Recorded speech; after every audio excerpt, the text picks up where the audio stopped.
Hi dear. எல்லாருமே என்ன கேட்டுட்டு இருந்தீங்கன்னா, ஹேர் மசாஜ் பண்றதுக்கு ஹாட் ஆயில் எப்போ ரெடி பண்ணுவீங்கன்னு கேட்டுட்டு இருந்தீங்க. அது வந்து எனக்கு இவ்வளோ ரெடி பண்ண டைம் இல்லை. இப்போ ரெடி பண்ண டைம் இருந்தனால நேற்று கொஞ்சம் ரெடி பண்ணி எடுத்துட்டு வந்திருக்கேன். இதோ பாருங்க, இதான் அந்த ஆயில். கொஞ்சம் ஹெர்பல் திங்ஸ் எல்லாம் போட்டு தான் நான் அந்த ஆயில் ரெடி பண்ணிட்டு வந்திருக்கேன்.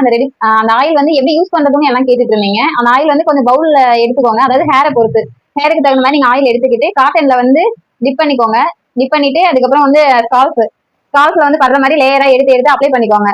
தலை ஃபுல்லாவே அப்ளை பண்ணிட்டு அதுக்கப்புறம் வந்து சீப்பு, அது எதுனா மலை சீப்பா இருந்தா நல்லா இருக்கும். அந்த கோம்பு உட்டன் கோம்பு இருந்தா நல்லா இருக்கும். அது வச்சுட்டு நல்லா தலையில பதிகிற மாதிரி நல்லா அழுத்தமா சீவணும். நல்லா சீவிட்டு அதுக்கப்புறம் பாத்தீங்கன்னா மசாஜ் கொடுக்கணும் கையில. இந்த மாதிரி ரவுண்டிங் நிறைய மசாஜ் இருக்கு. இருந்தாலும் நீங்க உங்களுக்கு தெரிஞ்சதே நீங்க பண்ணிக்கலாம். பும்பிங் இருக்கு, பிஞ்சிங் இருக்கு, தப்பிங், அப்புறம் ரிலாக்ஸேஷன், நிறைய மசாஜ் இருக்கு. ஆனா உங்களுக்கு வந்து ரவுண்டிங் மட்டும் தான் தெரியும்னு நினைக்கிறேன். தெரிஞ்சவங்க நீங்க எது வேணாலும் பண்ணிக்கலாம். தெரியாதவங்க நீங்க ரவுண்டிங் மசாஜ் மட்டும் கொடுத்துட்டு கோம்பிங் மசாஜிங் இது ரெண்டு மட்டும் ஒரு 1/4 மணி நேரம் மாத்தி மாத்தி கொடுக்கலாம். கொடுத்துட்டு அதுக்கப்புறம் வந்து 1 hour வந்து காய விட்டுருங்க. நல்லா செட் ஆகணும் தலையில. நல்லா காய விட்டுட்டு அதுக்கப்புறம் வந்து 1 hour கழிச்சு வந்து வெறு வெறுப்பா இருக்குன்னு சொல்லுவாங்க சுடு தண்ணி, அதுல வந்து ஷாம்பு போட்டு அப்படியே வாஷ் பண்ணிக்கோங்க தலைய. இது வந்து வீக்லி 2 times வந்து நீங்க ஃபாலோ பண்ணிட்டு வந்தீங்கன்னா உங்களுக்கு முடி கொட்டுறதே நின்றும், முடியும் அடர்த்தியாவும் வளரும். நீங்க இது எப்படி இருக்குன்னு ஃபாலோ பண்ணிட்டு சொல்லுங்க ஃப்ரெண்ட்ஸ். ஓகே, பாய்.